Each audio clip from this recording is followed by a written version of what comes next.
Recording by Yulia Skripchenko. Past and Other Relevant Things blog. Title of the page, Outer Universe. It was unknown time frame where one could travel from one continent to another, but due to constant constraint on humanity and its planet, people were poor. One such community, once residing somewhere in Russia, of Turks, Persians, Jewish, Ukrainian, and other cultures, decided to find new friends in the U.S. She was quiet and hesitant, and her best friends were guys who understood women, that liked talking but listened. He was found by her buddies handsome, young, and full of great expectations, ready to follow directions, listen, and make fish. Not a lot of money in the family, but seemed slightly strange, and so was she. Perfect match, honest competition, and if one were to take chances, why not with them?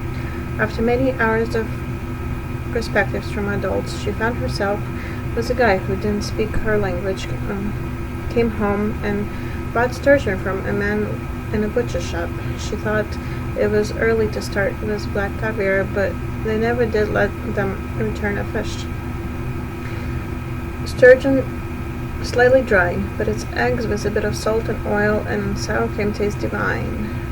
Her sailor had a unique quality. He didn't mind cutting fish, and the air of 1930s filled their house and neighborhood.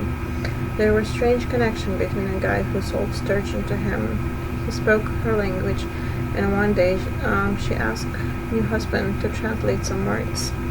Like most Russian women, she didn't want to lose an opportunity to get married, her chance to find a person she could quietly sleep as an adult and a grandmother.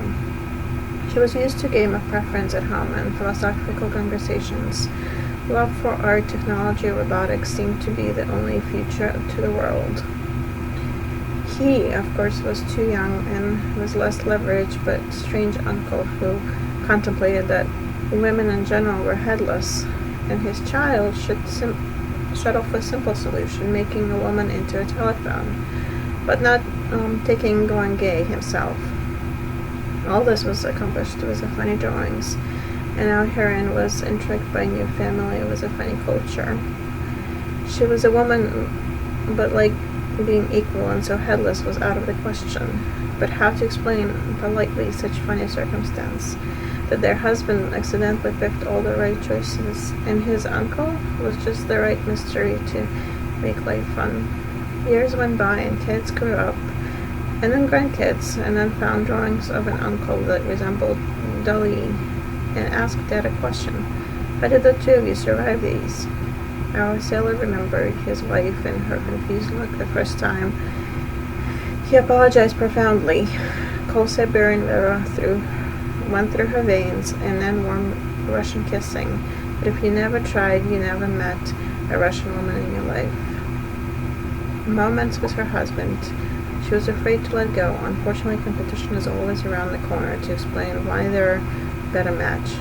He quietly looked at his grandkids and said, "Your grandmother is a Russian magician, fooled even my best friend into complete submission."